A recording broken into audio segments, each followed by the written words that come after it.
최근 우리나라에는 주 4.5일제 근무에 대한 논의가 일어나고 있습니다. 이미 경기도 지방에서는요, 제가 홈페이지 들어가서 보니까 50개 시범업체를 선정을 해서 시행하고 있다. 그것을 보았습니다. 이제 4.5일제가 점점 다가오는구나, 이런 생각을 해보게 됩니다. 그 취지가 뭔가 보니까 워라밸입니다. 되어 있습니다. 일만 너무 죽도록 하지 말고 좀 여가가 있는 삶을 삽시다. 가족을 돌아보고 자녀들과 함께하고 이런 시간을 좀 충분히 갖는 그런 라이프 스타일을 우리가 좀 만들어 봅시다. 이제 그런 의도라고 합니다. 여러분, 우리가 참으로 준비를 잘 해야 되는 시대에 살고 있는 것 같습니다. 정말 준비를 잘 해야 됩니다. 이제 쉬는 날이 점점 늘어나는 것 같습니다. 그리고 이제 수명이 늘어가고 있지 않습니까? 100세 시대다 그러는데 정말 쉬는 시대를 잘 준비하지 않으면 시간이 낭비되겠구나 하는 생각을 우리가 하지 않을 수가 없겠습니다. 자, 그런 의미에서 성경에서 시간에 대해서 말하는 지혜를 함께 살펴보기를 원합니다. 먼저 짧게 두 구절을 이 시간 생각해 보면 좋겠는데요. 먼저 에베소서 5장 말씀입니다. 15절 16절 말씀 우리 같이 읽겠습니다. 시작. 그런즉 너희가 어떻게 행할지를 자세히 주의하여 지혜 없는 자같이 하지 말고 오직 지혜 있는 자같이 하여 세월을 아끼라. 때가 악하니라. 아멘. 자, 여기 지혜 있는 자가 되라 하면서 세월을 아끼라 라고 말씀했는데요. 이 세월을 아끼라 하는 말씀 원어의 뜻을 보면 시간을 구원하라 이런 뜻입니다. 그러니까 세월을 아끼라, 이 아끼라는 말이 구속하다, 구원하다 이런 뜻을 담은 말이거든요. 그러니까 당신의 시간을 구원하십시오. 이게 세월을 아끼는 것이다. 이렇게 번역이 됐다는 것입니다. 구원받지 못한 사람의 삶의 특징은 시간을 버리는 것이다 하겠습니다. 무엇이 삶의 본질인지를 모르고 그냥 욕망대로 살다 보니까 그의 시간은 버려지는 것이다. 하지만 구원받은 하나님의 백성, 예수님을 믿고 예수님 따라 사는 삶에게는 자기 시간이 구원된다는 것입니다. 내가 이렇게 사는 것이 합당한 삶입니다. 예수님께 뜻을 받아서 그 합당한 삶을 받아서 따라서 순종하면서 살기 때문에 시간이 구원된다는 것입니다. 그래서 진정으로 주님을 믿은 사람은 시간을 구원해야 됩니다. 삶을 구원하십시오. 이렇게 말씀을 하고 있다는 것입니다. 자, 그리고 또 한 구절 요한복음 10장 10절 말씀 보겠습니다. 함께 합니다. 시작. 내가 온 것은 양으로 생명을 얻게 하고 더 풍성히 얻게 하려는 것이다. 아멘. 자, 예수님께서 내가 온 것은 오신 목적을 말씀하시는데 두 가지로 말씀을 하고 계시죠. 양으로 생명을 얻게 하겠다. 알겠습니다. 우리를 구원하시는군요. 십자가 부활로 그 은혜를 믿는 자마다 구원받습니다. 영원한 생명 주십니다. 할렐루야. 그것을 알겠습니다. 근데 한 가지 더 말씀하셨어요. 생명을 더 풍성히 얻게 하겠다. 이렇게 말씀하셨습니다. 생명을 더 풍성히 누리게 하겠다. 여러분, 이 두 번째는 무슨 뜻일까요? 이미 구원을 얻었는데 뭘 더 풍성히 얻는다는 말씀일까요? 자, 이것은 역시 시간에 대한 약속이다. 이렇게 해석해 볼 수가 있겠습니다. 풍성하다. 이 말의 원어의 뜻은 가득 찼다는 뜻입니다. 가득 차서 넘친다는 뜻을 담고 있습니다. 예수님께서 오셔서 하시는 일이 우리의 삶을 가득 차서 넘치게 만들어 주겠다. 이것은요, 1분 1초도 헛되이 쓰지 않도록 의미 있는 삶을 살게 해주겠다. 그런 뜻인 줄 믿습니다. 진정으로 예수님을 믿고 나면 그 구원의 생명을 얻고 나면 이제 그 생명이 풍성해지는 것이 주님의 뜻입니다. 생명이 풍성해진다는 것은 내 삶의 순간순간이 정말 의미 있는 삶을 살게 됩니다. 이것이 진정한 하나님의 뜻입니다는 것을 실현하는 삶을 살게 된다는 것입니다. 그것을 주님께서 우리에게 원하시는구나. 이게 주님이 세상에 오신 목적이다 말씀을 하셨다는 것입니다. 자, 그러므로 오늘 우리의 신앙의 삶에 있어서 중요한 것이 시간이다 하겠습니다. 시간이 중요합니다. 여러분, 시간을 구원하십시오. 시간을 충만하게 사시기를 바랍니다. 주님께서 반드시 함께 하시고 도와주실 줄 믿습니다. 자, 이 시간에 우리가 함께 볼 본문 말씀은 전도서 3장의 말씀입니다. 역시 이것도 시간에 대한 가르침으로서 성경에서 아주 유명한 구절입니다. 자, 1절 말씀 보시면 이렇게 시작합니다. 범사에 기한이 있고 천하 만사가 다 때가 있나니. 아멘. 자, 모든 것이 다 때가 있다. 기한이 있다, 때가 있다. 같은 뜻이다 하겠습니다. 모든 것이 적절한 때가 있는 것이다. 이 말씀으로 시작을 하고 있습니다. 이 전도서 말씀은 솔로몬의 저작으로 알려진 책입니다. 비록 전도서에는 비록 솔로몬의 이름은 나오지 않지만 그는 다윗의 아들이라 고백을 했고 또 예루살렘의 왕이다 고백을 했고 그리고 보시면 인생의 모든 부와 지혜를 내가 가졌습니다. 누렸습니다. 이렇게 말을 하는 것으로 봐서 그는 솔로몬이구나. 우리가 이렇게 쉽게 짐작을 하게 되는 것입니다. 자, 그런데 전도서를 시작하면서 제일 먼저 언급한 것은 헛되다 하는 것이었습니다. 그런 놀라운 지혜와 부귀 영화를 누려본 그 사람이 하는 말이 첫 번째 말이 헛되다. 책이 이렇게 시작하고 있어요. 1장에 보시면 헛되고 헛되며 헛되고 헛되니 모든 것이 헛되다.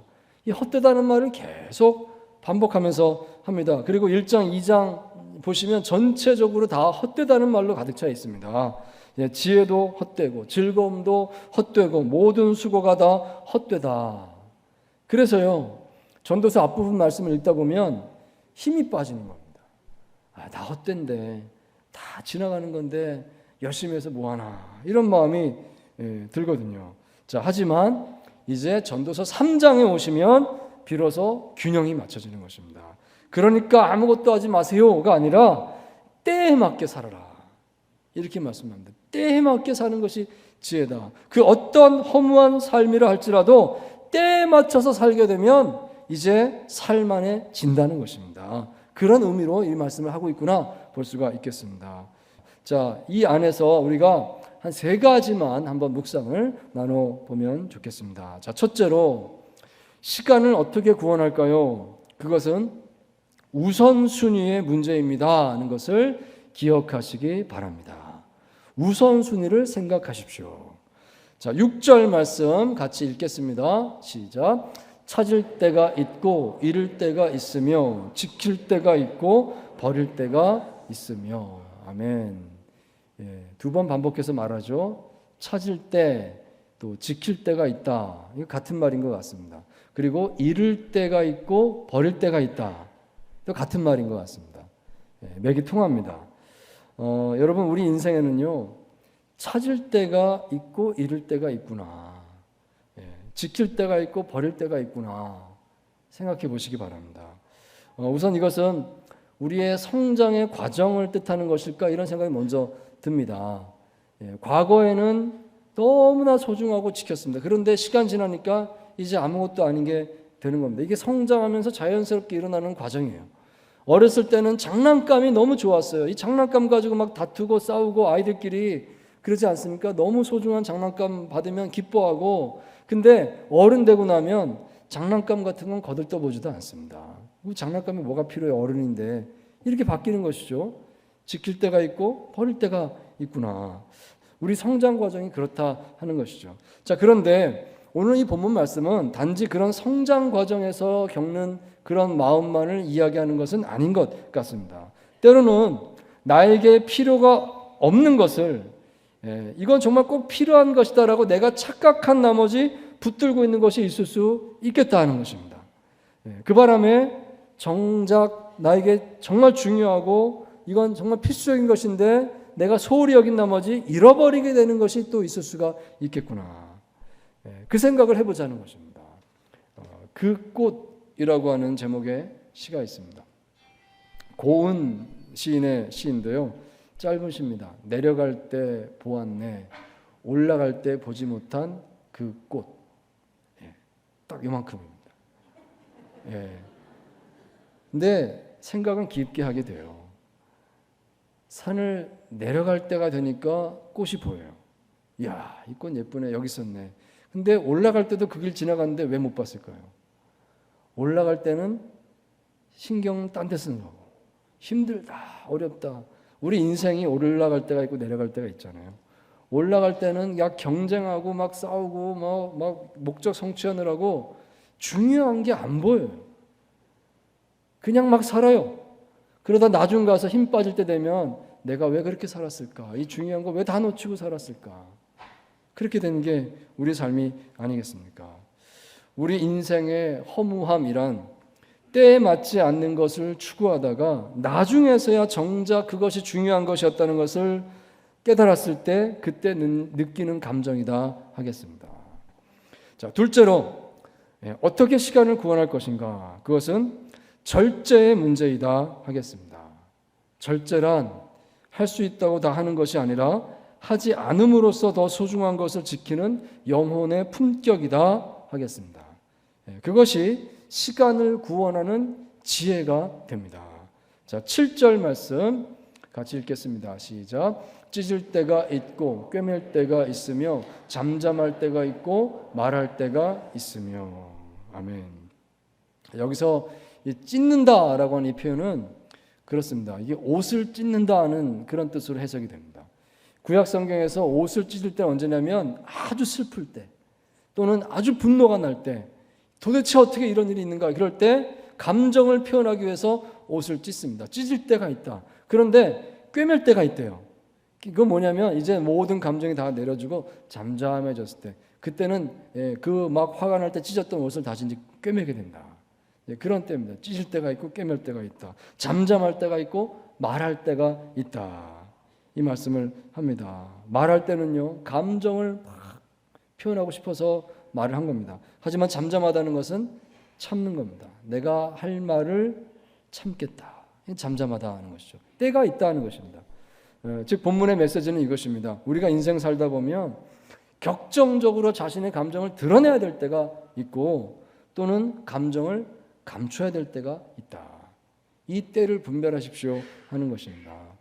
우리가 그런 고민을 할 때가 종종 있습니다. 내가 왜 그 말 했을까? 내가 왜 그렇게 감정을 드러냈을까? 이제 생각해 보니 내가 잘못했네. 그럴 때가 있지 않습니까? 사실 사람이 감정 표현을 조절한다는 것은 쉽지 않습니다. 감정이라고 하는 것은 사람을 이렇게 확 끌고 가는 게 있어서요. 이걸 내가 조절한다는 게 정말 어렵습니다. 자, 그러므로 우리가 이 단어를 마음에 꼭 새겨보기를 원합니다. 절제. 절제해라. 절제. 이것을 마음에 새기고 사는 것이 도움이 될 것입니다. 절제는 성령의 9가지 열매 가운데 하나입니다. 성령께서 우리 안에 오셔서 정말 우리 마음을 성화시키는데 예수님 닮게 하는데 꼭 중요한 9가지를 이루시는데 그 9가지 중에 하나가 절제입니다. 그만큼 중요하다는 것입니다. 여러분 사람들에게 상처를 주는 말이 대부분 다 옳은 말이다는 것을 아실 것입니다. 어떤 말이 상처 주나요? 틀린 말로 상처 주지 않아요. 옳은 말을 하는데 상대방이 상처를 받습니다. 왜일까요? 때에 맞지 않는 말이기 때문입니다. 말 내용은 옳은데 경우에 맞지 않으니까 상처가 되는 것이죠. 또한 우리가 이 점도 잘 생각해 보면 좋겠습니다. 나는 그 말을 할 자격이 있습니까? 마태복음 7장 4절 말씀입니다. 보라 내 눈 속에 들보가 있는데 어찌하여 형제에게 말하기를 나로 내 눈 속에 있는 티를 빼게 하라 하겠느냐. 아멘. 들보가 내 눈에 들어있는데 어찌하여 자기 들보는 보지 못하면서 남의 눈에 티를 빼겠다 이러고 있는가. 곧 자격이 없다. 그 사람의 티가 있는 게 잘못되지 않았다는 게 아니라 내가 그 말할 자격이 없다. 자격도 생각해야 된다. 주님의 말씀입니다. 자격 없는 사람이 하는 말은 아무리 옳은 말이라도 좋은 열매를 거두기가 어려울 것입니다. 그러므로 우리가 말하기 전에 기도해야 되겠습니다. 하나님, 내가 이 말을 하는 게 맞을까요? 하나님, 내가 이렇게 표현하는 것이 맞을까요? 기도를 해야 됩니다. 그런데 만약에 기도를 해도 하나님께서 응답을 주시지 않는다면요. 말을 해라, 하지 말아라. 응답을 안 주신다면 그럼 어떻게 할까요? 이렇게 해석이 됩니다. 그것은 말하지 말라는 뜻입니다. 왜냐하면 우리는 다 죄인이기 때문입니다. 우리는 다 죄인이고 실수하기 쉬운 삶을 살기 때문에 침묵이 디폴트입니다. 말해야 될까 말아야 될까? 그러면 말하지 않는 것이 우리에겐 좋겠구나 생각해 볼 수 있기 원합니다. 여러분 예수님께서 본을 보이셨음을 생각하십시오. 이사야서 53장 7절 말씀입니다. 같이 읽겠습니다. 시작. 그가 곤욕을 당하여 괴로울 때에도 그의 입을 열지 아니하였으며 마치 도수장으로 끌려가는 어린 양과 털 깎는 자 앞에서 잠잠한 양같이 그의 입을 열지 아니하였도다. 아멘. 예수님께서 그 재판정에서 침묵하셨다. 털 깎는 자 앞에 잠잠한 어린 양같이 침묵하셨다 말씀합니다. 그 의로우신 예수님도 침묵하셨는데 나는 말할 자격이 없습니다. 그런 고백입니다. 우리가 예수님처럼 침묵하고 예수님처럼 십자가를 질 수 있다면 다시 예수님처럼 반드시 부활할 줄 믿습니다. 여러분, 그러므로 절제하십시오. 절제는 시간을 구원하는 지혜입니다. 자, 셋째로 하나님의 아름답게 하시는 손길이 내 삶 속에 있음을 생각하시기 바랍니다. 그것이 시간을 구원하는 지혜입니다. 자, 전도서 3장 10절 11절 말씀 함께 읽도록 하겠습니다. 시작. 하나님이 인생들에게 노고를 주사 애쓰게 하신 것을 내가 보았노라. 하나님이 모든 것을 지으시되 때를 따라 아름답게 하셨고 또 사람들에게는 영원을 사모하는 마음을 주셨느니라. 그러나 하나님이 하시는 일의 시종을 사람으로 측량할 수 없게 하셨도다. 아멘.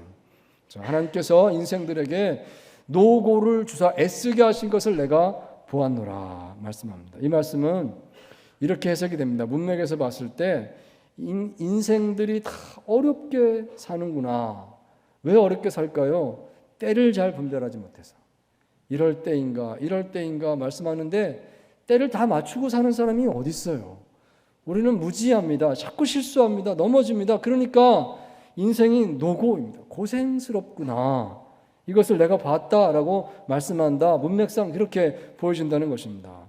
자, 그래서 우리가 어떻게 할까 고민하게 되는데 11절 말씀이 소망을 주고 있습니다. 제가 다시 읽겠습니다. 하나님이 모든 것을 지으시되 때를 따라 아름답게 하셨고 또 사람들에게는 영원을 사모하는 마음을 주셨느니라.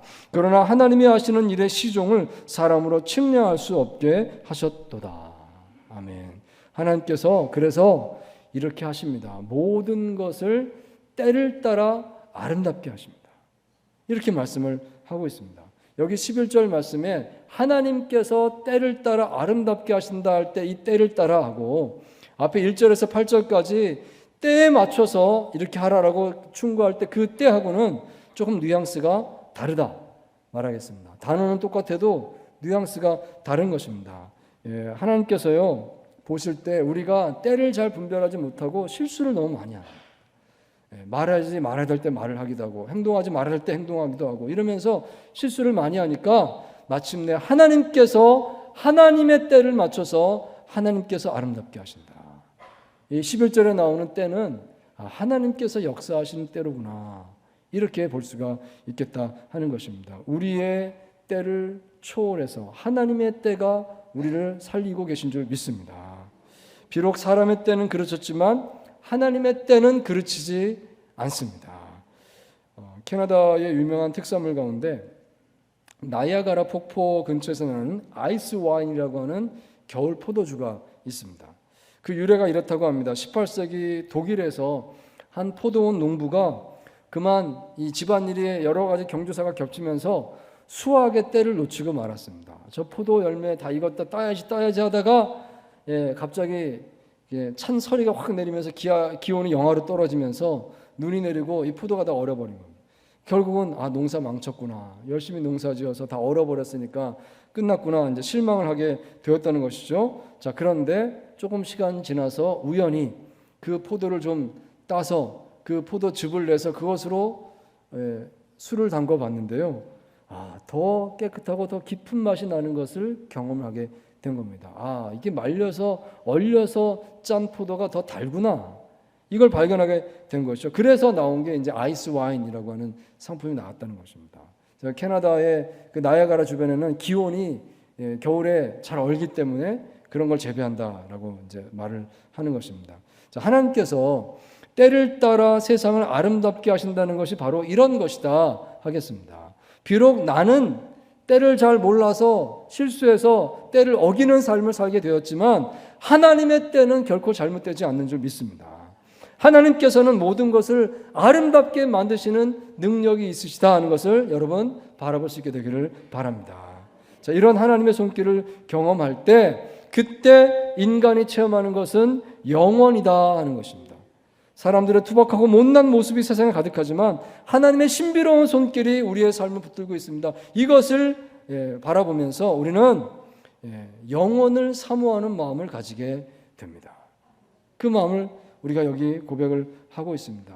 우리는 아무것도 아니고 실수하고 넘어지지만 하나님 안에서 우리는 영원한 나라를 계속해서 바라보고 살 수 있게 될 줄 믿습니다.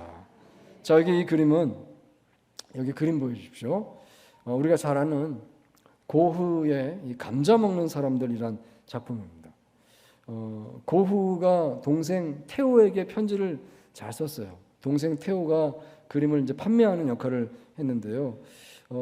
고흐가 이 그림을 그리면서 동생에게 쓴 편지 내용을 보시면 두 가지를 아주 신경을 썼다는 것을 알 수가 있습니다. 하나는 색상입니다. 아주 어두컴컴하게 지저분하게 최대한 그렇게 그려야 된다. 신경을 썼고요. 그리고 두 번째는 냄새에 신경을 썼다라고 편지에 쓰고 있습니다.